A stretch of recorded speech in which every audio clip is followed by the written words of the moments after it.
All right. I graduated from the University of Minnesota in 1978 when dinosaurs roamed the earth. That's what my kids say to me anyway. I practiced in many different locations, hospitals, hospital-based home care for all ages, private home care for post-motor vehicle accidents. I taught at the National College of Chiropractic while Lauren was a student there. Skilled nursing facilities, assisted living chiropractic clinics, and now the Grand Marais Wellness Center. We've been there since 2006, I think. I specialize in chronic pain, headaches, migraines, adhesions from injury or surgery, jaw issues, nerve pain, mystery pain, joint and post-op rehab, rib issues, functional training, visceral manipulation, and lymphatic drainage. Can everybody hear okay? Yeah, I wonder Okay. if you could connect to the more with the windows open, it might be. I have a nice to big fresh voice, air. I'll use it. Okay. It's nice to have the fresh air, but it's hard to hear. Yeah. Hello and welcome. I'd like this to be informal, so if you've got questions, a burning question, please let me know what it is so we don't lose track of it. Someone else might have had the same question, so don't be afraid. This beginning material is also from the National Council on Aging, and it's called the Falls Free Program, for obvious reasons. I'm not going to read all of the handout to you. You have them. But the handouts are wonderful. They're important. I'll pick and choose and embellish some things that I feel are most important, but it's definitely worth reading the whole handout that you have from that bunch of stuff. I'll also insert some of my own info that I feel is important. Then I'll show you how to do a simple balance test that you can do at home. I'll also be using my dear lovely mother-in-law, Lillian, age 102, as an example of what not to do. She's a stubborn Italian who lived in her 3-story home for 65 years. And it took her 5 sons months to get her convinced into moving someplace safer. She's broken most of the good idea rules that are in the materials we're going to be going through today. She would roll over right now if she knew I was doing that. Okay, so let's go to the Falls Free handouts. The NCO, I think this is the first page I have.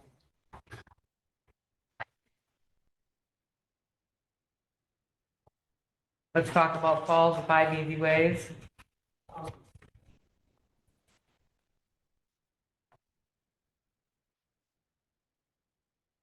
Five easy ways to talk to your family and friends about preventing falls. Start off small. Have just a conversation with somebody that you know. And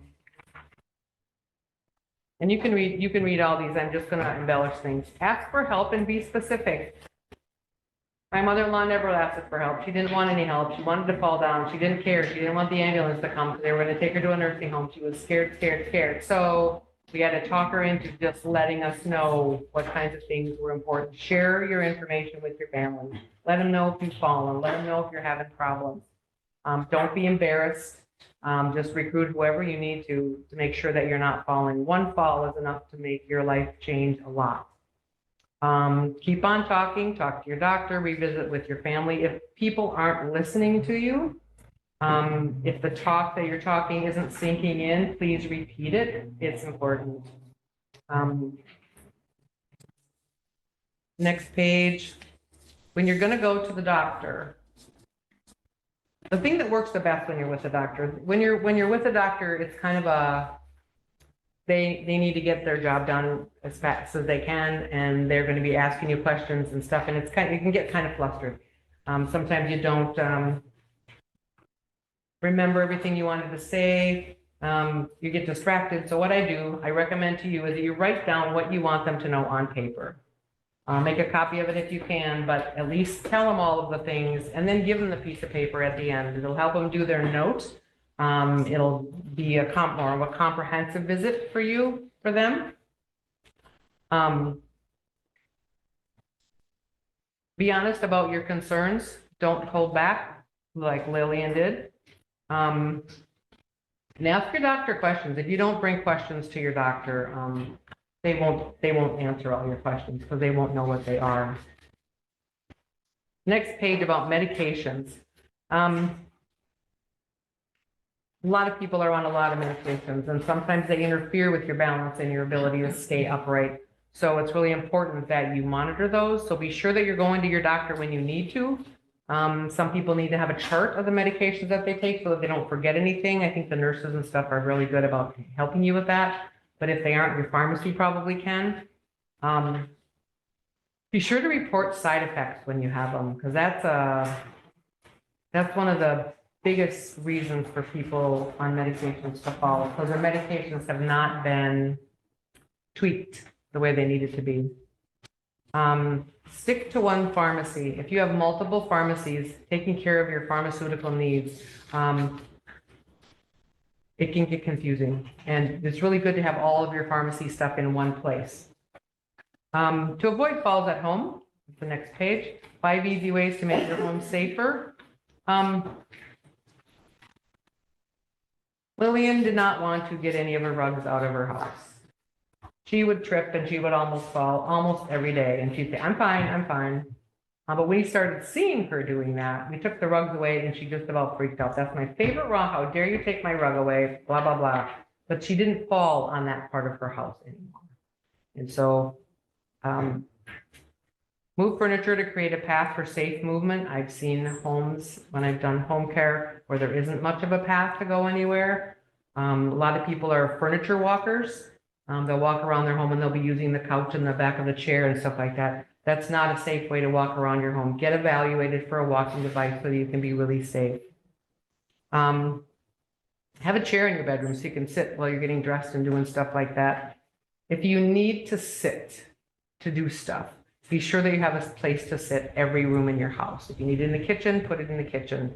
Sometimes a stool that's high enough for the counter is easier than standing up for a long period of time. Shower seats, grab bars, adjustable height, handheld shower heads, all those things can make your life a lot easier. And in your kitchen, bathroom, every place in your house, put the things that you use the most in a place where you can reach them. Usually it's from shoulder to knee height, so you don't have to reach way up or bend way down to get them. The things that you don't need so much, like the pans you don't hardly use, the lasagna pan you might only use once a year, have that way down or way up. So somebody else might be able to help you get that. The next one's called Let's Get Moving. 5 tips to find a balance and exercise program. Sorry if mine are in a different order than yours are.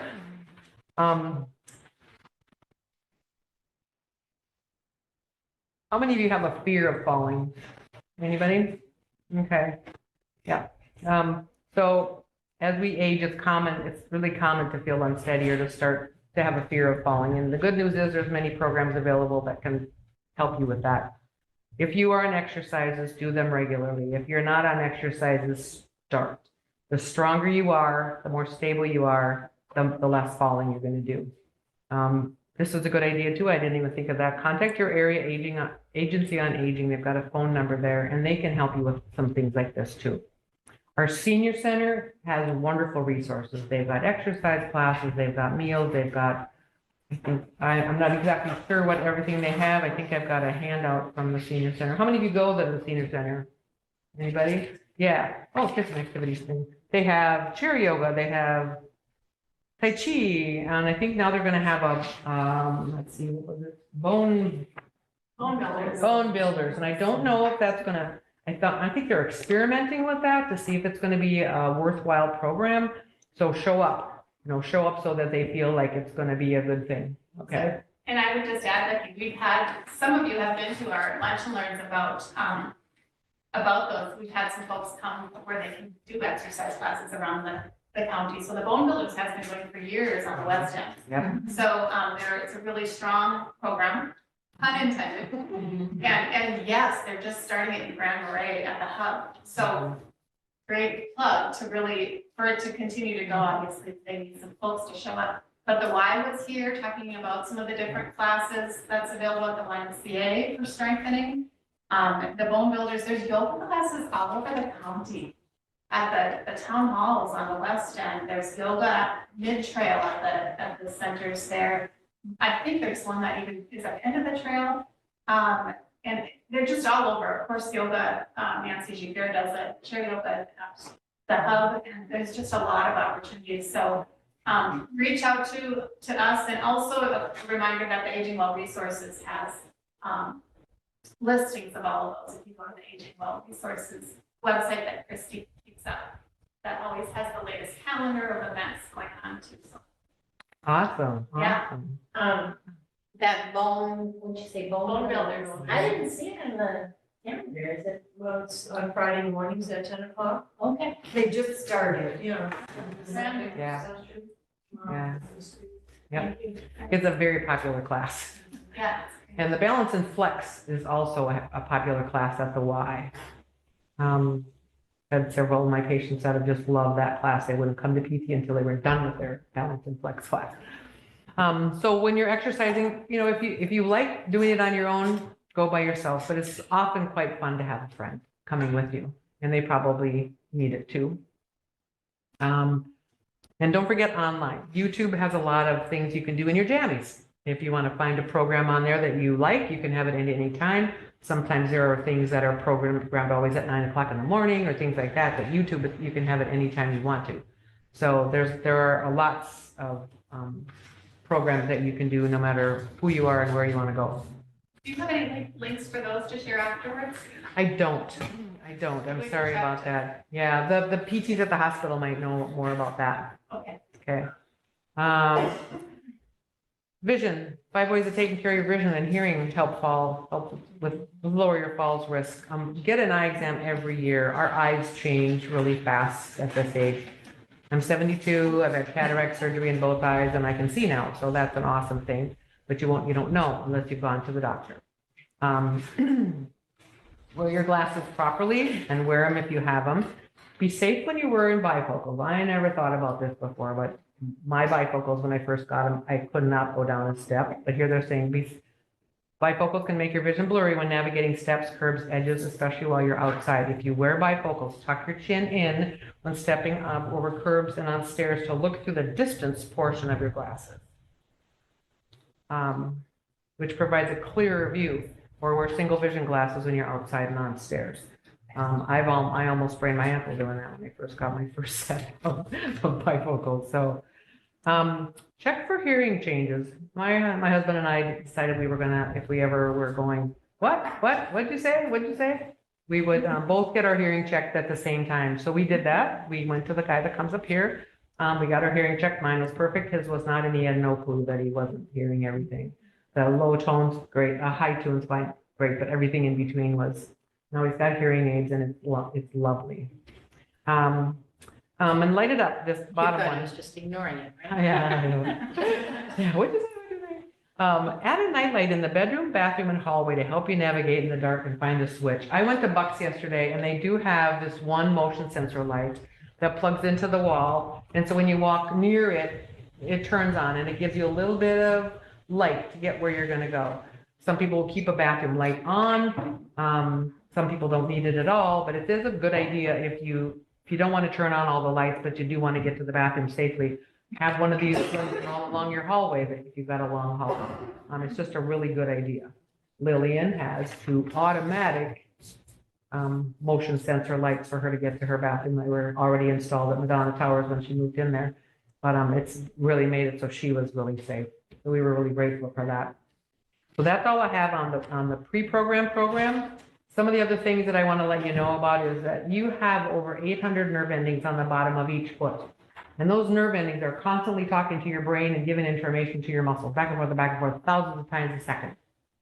So when you walk with shoes on all the time, they don't get stimulated as much. When you walk on level surfaces all the time, they don't get stimulated as much. So what you want to do is go barefoot around your house, go barefoot outside if you can, walk on the pebbles of the beach, walk on uneven surfaces if you can tolerate that and you won't fall. It's a really good information to your brain. So gives your and when you walk barefoot and on uneven surfaces, it gives your ankles and toes some more stimulation too that goes up to your brain. And then you can respond to them if you need to in a moment of unsteadiness. Any questions about that one? Okay. When you're walking, do not look down. Your eyeballs see vertical things in your environment. And when you see vertical things, it goes into your eyes and tells your brain, okay, upright is good. If you are looking down, you lose that. So when you're looking down and walking, you're more likely to lose your balance than if you're not. If you're on a path and you need to look for rocks and roots and all that kind of stuff, that's fine. Look down, but at least have something vertical, a window frame, a tree, anything in your visual field so you can see it or go back and forth, because you need that verticality to keep your own verticality. Okay. When choosing your shoes to wear for the day, or if you're buying new ones, it's most helpful if you can have a good heel counter. The heel counter is that cup thing in your good walking shoes that holds your heel and makes it so that if you step on a rock, you might jitter a little bit, but you're not going to roll it completely over. Who's got some good ones on? Nobody. I don't. Not to those are probably the best. Yeah. It's a cup that holds onto your heel. So if you're going to do some good hiking shoes or some good walking shoes, be sure that you have a good heel counter. And also look, if you step on a rock or something, a little tiny rock will allow you to roll your ankle and then you could fall. If you have a heel counter, and if you've looked at the backs of your shoes, if you look at the back of your shoes and the part that's on the outside of the heel is worn down a little bit, you're going to want to get that fixed or toss those shoes because that's going to allow you to sprain your ankle also. So you're saying how your shoes are worn? Yeah, Look at it's the shoe count. wear. That's gonna tell you how you're It's getting. shoe wear, yep. So Lillian, her favorite shoes are the ones that don't have a heel counter in and they're worn down on the back. So what's the heel counter, I'm sorry? The cup, the heel cup. You're saying. Yeah, so in good shoes, if you look at good shoes, a lot of times they're stitched, and it keeps your heel from turning. Yeah. So Lillian's favorite shoes were worn down at the bottom on the corners, and she didn't have heel counters in them. And she just called us 2 days ago and said, I fell in the dining room again. I said, what shoes did you have on? The ones that you don't want me to wear. I said, okay, it's your choice. I can't help her. I keep taking them away and putting them on the top shelf in her room, and she keeps taking them down. So, no. Exercise is critical to your safety and health. Walking even around your house every day is better than nothing. And you can practice standing as tall as you can with good posture. That's even a better thing. If you can, remember when you used to talk about models, having a book on top of your head and standing up straight? If you could pretend there's a book on top of your head, you're in perfect posture. Okay, so think about having a book on your head without putting a book on your head and walk and see if that is helpful. Because having poor posture is another reason that people fall. If you've had home care PT, there is home care PT. Medicare pays for that. If you're housebound and you need to have physical therapy, somebody will come to your home. I don't think we have a home care PT right now, but if you are been put on a home program by PT, please continue to do it. Don't be like Lil. She only did it when they came to her house, and then she didn't do it after that. And 3 months later, she needed to be put back on the PT program again. So keep up your strength and balance skills.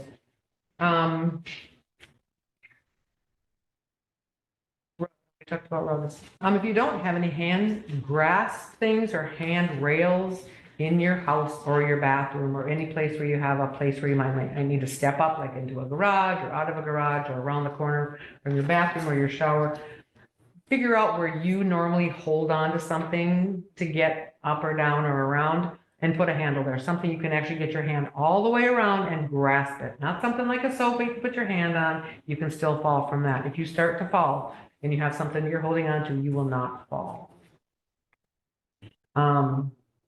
Especially important in your bathrooms, wet surfaces and stuff, and kitchens and stuff too.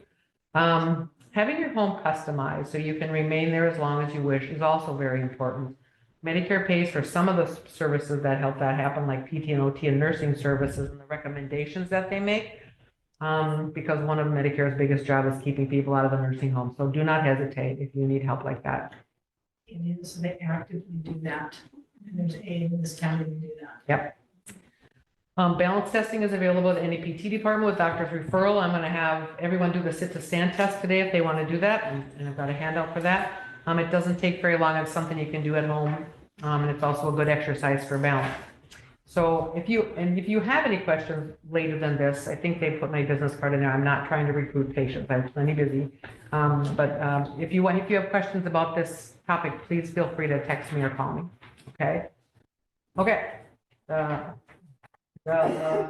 sit to stand test. So it was the American Physical Therapy Association. Somebody did a big study about something simpler than the big balance test that PTs do all the time. This is just a simple way to know if you are at risk for falls. So,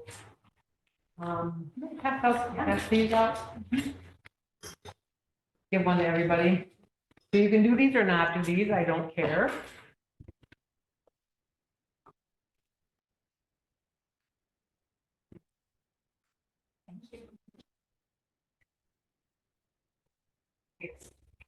I don't have my stopwatch, but, okay, so we're gonna do, if you wanna do this, sit in the middle of your chair.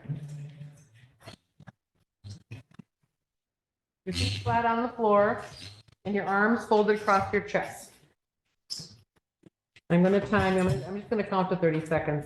You're gonna rise to a full stand and return to a complete sitting position and repeat as many times as you can in 30 seconds and count, remember your count, and I'll tell you how you did when you're all done. Okay, ready, set, go. 1, 2, 3.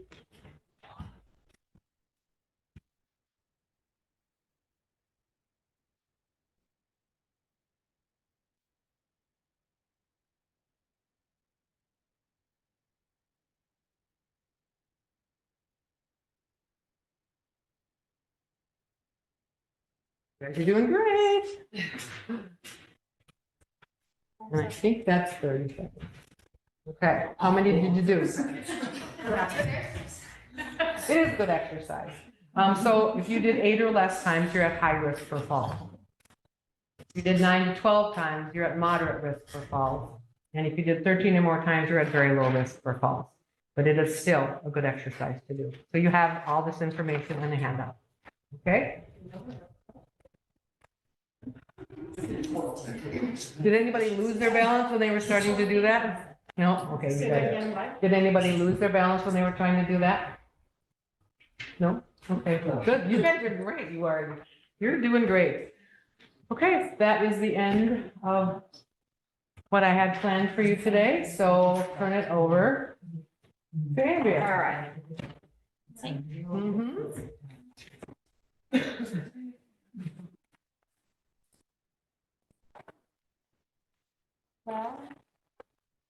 Hi, everyone. So my name is Andrea Toffey.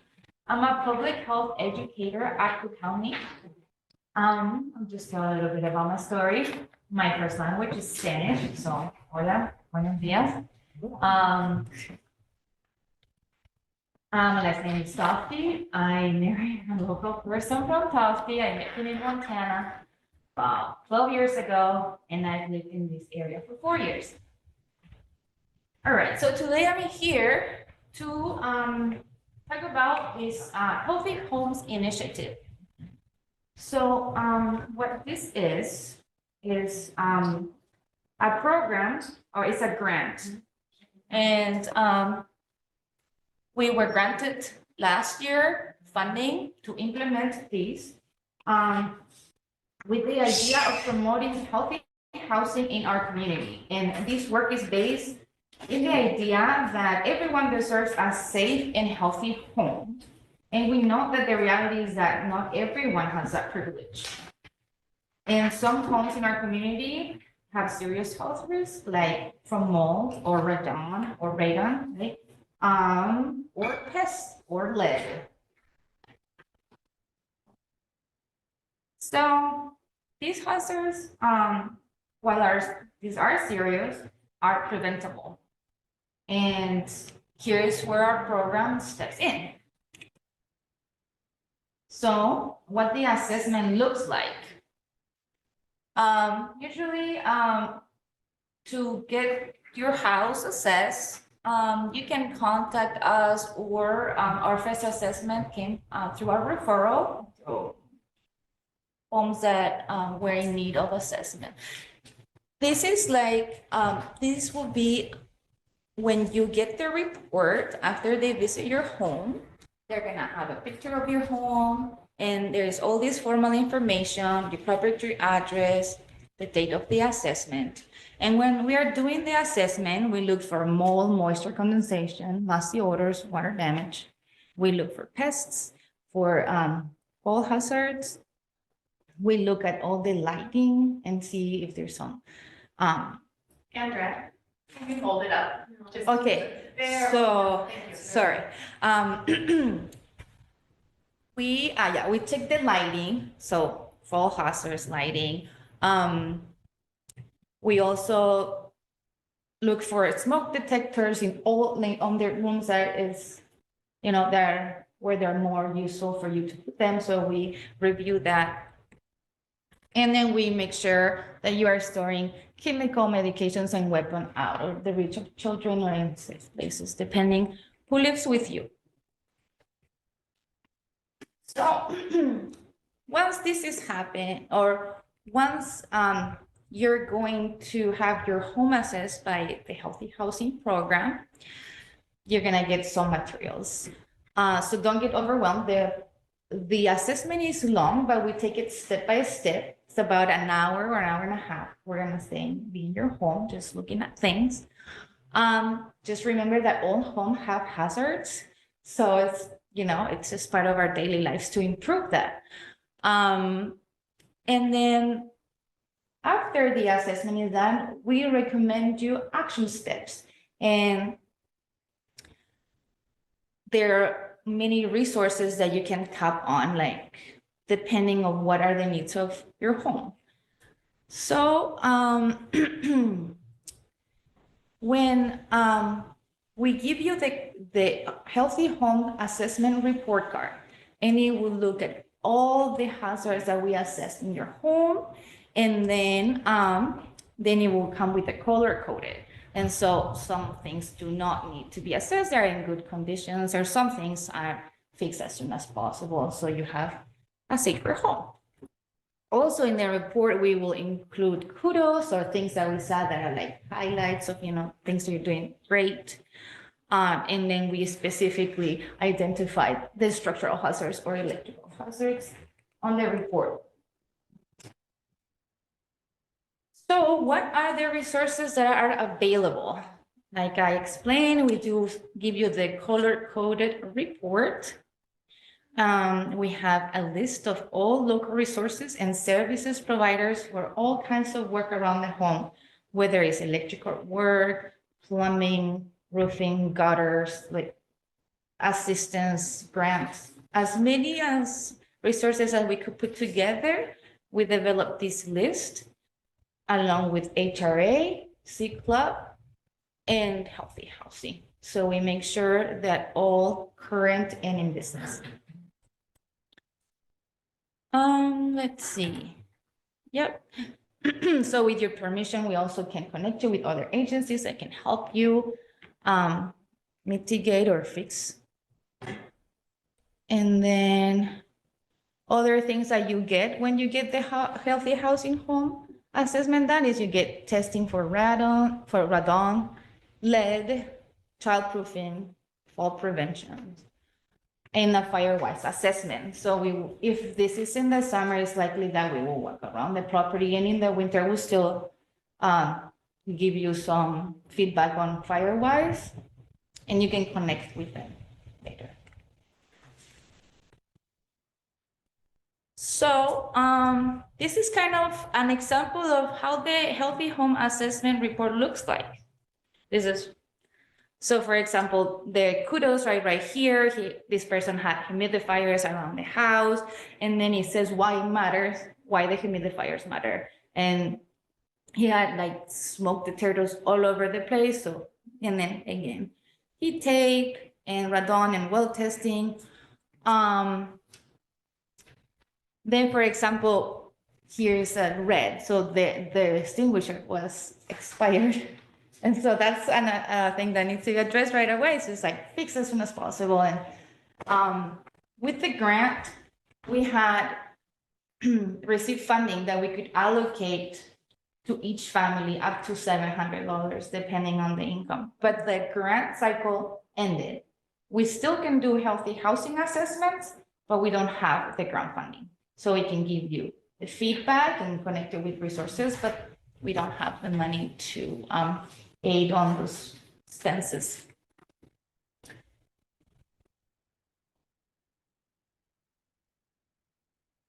And we're gonna, this is touching on what I was just saying. And then the next round is opening in the fall. And sometimes FDH is like, it's opening. We're just waiting for when it's open. But sure have to be soon.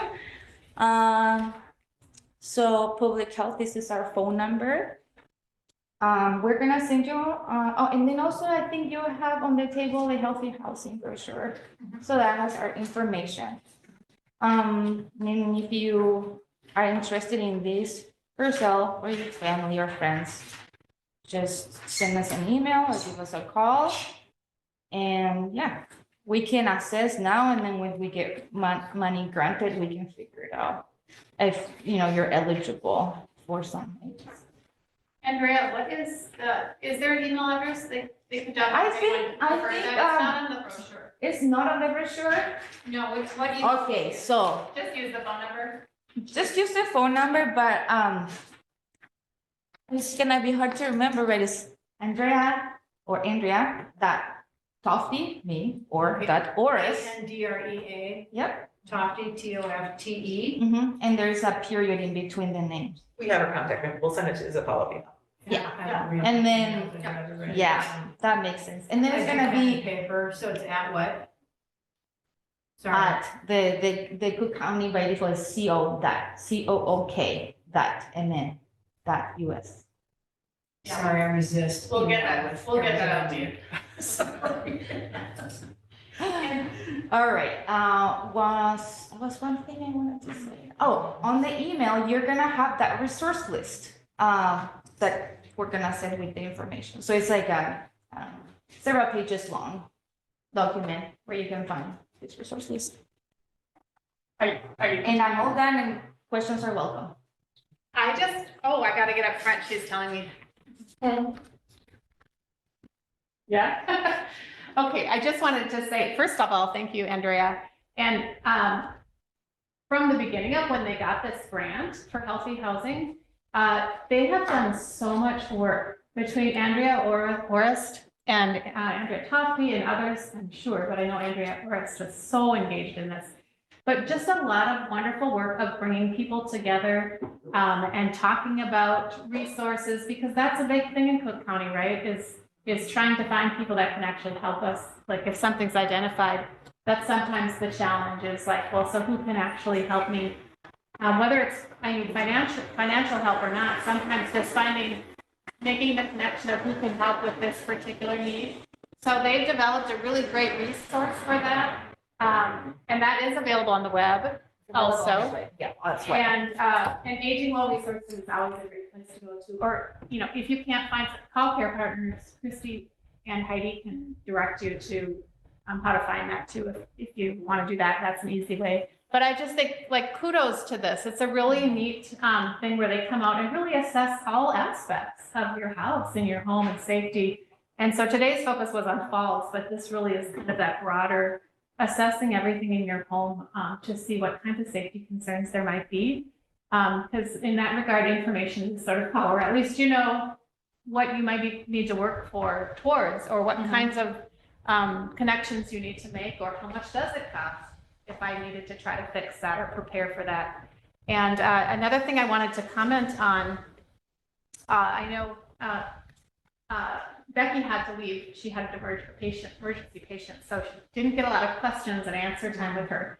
But she had mentioned the grab bars, and one of the things I just like to comment that you guys do kind of assess that too, right? We do assess that, and many of the mitigations dollars we use was to install. Yeah, and I just always like to say, my background was in assisted living, and I always tell people, be careful about just throwing up anything. It's kind of a thoughtful, making sure it's actually really securely put on, because sometimes they sell all kinds of things that are just like stick on, or there's a lot of stuff that's not super safe. So I would just say that's a beautiful thing about working with the county. They can kind of connect you to places that can kind of help you make sure Right. they're done properly, so that if you're using them with your weight bearing at all, that they're actually safe and secure. Yeah, But, so do you guys have any questions for Andrea about this process, or? Well, does the resource list have information about Firewise? Yeah. That's a good, we should have we had any Firewise sessions lately? No, CCHE does Firewise. Is there one this? If you go watch the Spruce Budworm half the presentation. It's about fireworks. Oh, nice. Really? Did everybody hear that? If you have this, if you go watch the Spruce Budworm CCHE session that was in here, not as part of Care Partners, but a different session. they have, a portion of that is on Firewise. The way I'm just gonna touch on Firewise just briefly for what I know. So this is under the Emergency Management Department, and they every summer they choose an area in the county, like whether it's Lutzen or Tofty West End or Gunflint or Hoagland, and then in that area they reach out to residents that think that they would like an evaluation. Maybe the bushes are too close, so the idea is to have the proper distance between the home and bushes. And then they help clear cut and then burn or get rid of the debris. They help with that? Yeah, I know. Nice. So it really you have to connect with them and see what cycle, what area they're gonna see in the next cycle. And yeah, it's not, wish it was more flexible, but they're still there. It's good to get on the wait list too. Yes. So you're saying the spruce bud they come to your house and check it out? So the spruce bud ribbon presentation Oh. had included half of the presentation was on Firewise. Yeah. And that was a presentation that they included information about going out to people's homes. Firewise comes out. Yeah, Firewise. Correct. And the other thing, we still have, plenty of time here for questions, but along the lines of the falls, because it's a whole month full of falls prevention. And I was gonna ask Becky, but again, she had to leave, but to touch on, prevention around ice. That's the season we're moving into, but, so I apologize that, she had to run. Oh, no. For some kind of emergency. Before we have ice. So, yeah, Bobby's saying, long time till we have ice, let's not talk about it. But that is part of the reason. And I will just say that one of the things, I have heard over, and you guys have, I'm sure, over hearing about falls prevention over the years, is just the reminder of more people fall because of weakness in our winter months than because of ice. So just that reminder of the chair exercises and the strengthening classes and attending those things is more of there's more people that fall because of the weakness that happens in Minnesota winters where we're sitting around more and it's darkness. So just that movement and motion and strength is so much more important than anything. All the ice precaution is good, but people think that there's a lot of falls because of ice. And it's true, ice is dangerous. But really our best thing to do is to stay as strong as we can to. So I just have a couple personal experience stories. Yeah.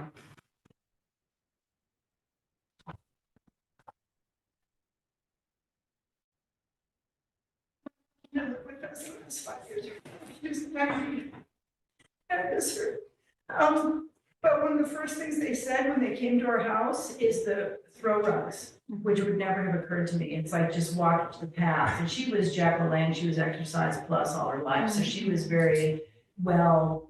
And then we also had a cat that would come and crawl around her legs that we ended up having to get rid of just because of the fall. That hadn't even occurred to me. That we think no problem, like whatever's on the floor. And then another situation was recent where they had handicap proofed their house and the husband was in a wheelchair, but he could pull himself up. Well, they had secured the sink and they had all the stuff to hold on, but he leaned against the sink and the legs gave out.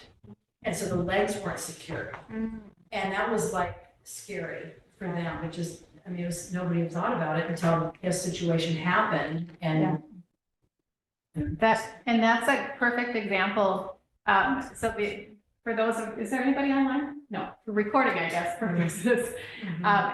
The comment about, basically is something that we're relying on to hold us. Is it able to handle our weight? Yeah. Which is such an important piece. And that's why it's nice to have a And so professional. the thing is, this was a sink that was set up for his wheelchair to get under. Yeah, So you don't think of it, but then Right. something happened and the leg gave way. Yeah, And the leg wasn't secured to the ground somehow, whatever. and so weight bearing, that awareness of weight bearing, like she was mentioning about not using furniture necessarily when you go around your house, but actually having a safe walking device is another, not that that's the example there. But sometimes we rely on things that we think are weight bearing, right? And we don't realize that something could slip away or slide or that it's intended for us to get our wheelchair under, but not necessarily for us to put our weight on. So, yeah, it's nice to have these kind of assessments for people to look at it with a different lens. We don't know what we don't know sometimes, what types of things are good precautionary things to try. I want to say, some of the changes are hard for people to make in the homes that we visited. I'm just thinking about the rugs, and the cat. And one of the assessment, they had, rugs all over the house. Because the dogs, get all over the house. It's all over the house. And then the dogs only step on the rugs. This is something I've never heard this before. So they couldn't take their rugs out because the dogs couldn't walk around the house. And I Well, was that's like, because what the is dogs were allowed happening? to go on the floor and dirty the floor. They don't go on the rugs because you can't move the floor, you can only move the rugs. And so the dogs were well trained, actually. I actually have a dog who Oh, his wow. paws, he Well, wants to that's step on. that's the practical He reason. won't step on step that. on Yeah. a floor that's not a rug. Something with his paws or Because you something. can move the rug and clean the rug, but you can't move the floor.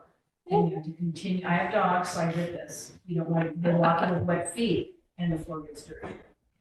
So it's hard decisions sometimes for folks, like, you know, your pets are family, so it's not always a simple, and, you know, she was mentioning her mother-in-law, and it's hard, right? Sometimes we have habits we've had our whole life of how we have our home or what we like to stand on when we're getting ready in the morning. So some of these choices are, they're important to be aware of and know.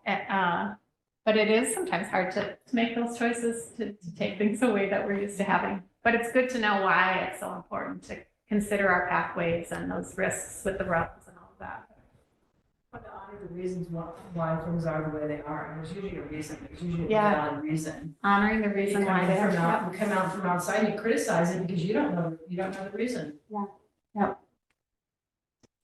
Does anybody have any other ideas to share or any other questions? I'm a little curious about the help that's available. I mean, to assist, because we up here, you know, those of us who choose to live here and live here by purpose are very independent, are very self-doing, you do it yourself, and there's a limit of workers available and handyman and people that come and fix, but so that, I'm curious about that. Yeah, and that's a link that they worked really hard to get. And again, we can't pull stuff out of a magic hat. So it is what it is in Cook County. But they've done a really, really good job of putting together that tool and we can send a link out to that. Yeah. I'm gonna follow up also Yeah, it's gonna be on of where the, to find that. And so what would it be called? I'm gonna show it to you guys right now. I can't think of what it's called per se. It's called like, assessment, I'm sorry, resources. Yeah, it's the county's resources list. I mean, it's really. Here it is, healthy home resources. And They call it you map. Always on your leg. It's under healthy housing, but we are going to We'll send attach you it the link, on so you the can- email. We're gonna attach you this on the email, so from the very end. But it's every category that they assess. There's That some we people that they assess. have. Yep. I would say, And so it's not necessarily recommendations, it's just people that are saying they do this. I mean, we give you this list because if there is some things that need to be addressed So from can the I actually assessment. access this website that you've got on Yeah. here right now? Yep. And it's Yeah, this resources, what? resource list is on the web. This is a document that's. Okay. Yep, But also it's available it is on the web too. on the web. And I think there's a link from aging, so we'll send all that out as a follow-up on from this event, so that you have that link. It's just like, goes as in as much detail as we could. And what's the current, is there a wait list for getting out to have the assessment done? No, actually, we don't have any wait lists, but we just don't have any funding. But if you would like us to just Well, but do the the funding, assessment and give you the Yeah. report, and we are doing that for sure. so the ability to have the assessment is available now. And then, so the funding is really just if you need assistance to pay for something. You may be able to come back if the funding is granted again, you know, there may be something in the future, but at least you can have the assessment done and know what needs to be done. And then if you are able to call and check on how much would this cost to have one of these people do this and kind of look at the situation that, you know, things and decide if you can afford it to go ahead and do things, or at least have the assessment done. So when the funding comes, you can be one of the first ones to just say, I need some help to get this done. I hear you have money again. Once with a realistic plan, we can actually create a realistic plan. You can create a realistic plan, yeah. Just really recommend it. And just great people. So that's really wonderful. I think it's really, one of the goals was, the population that I mean, you've seen the, community health assessment and that, the elder population is at 30%. So, and it's going to increase it for the next few years and then it's gonna start decreasing. So, this program really wants everyone to think about, the next step. In 10 years, is my house as it is right now livable for me in 10 years? So then trying to address these changes as. Are you like talking about the non-aging population, the people that are younger than that? Or are you talking about like me who's? in Like the that for us, side? for like 50 and olders, Okay. yeah, that's one of the main things we had in mind, that they need their home assessed Cool. to make sure. Because also we know that housing is limited, people staying at their homes that are 80 years old. Not everyone has the funding or, the savings to make the improvements all the time, or to even apply for those loans that are forgivable later because they don't know how to navigate that whole process, and just want to support on that front. Well, thank you.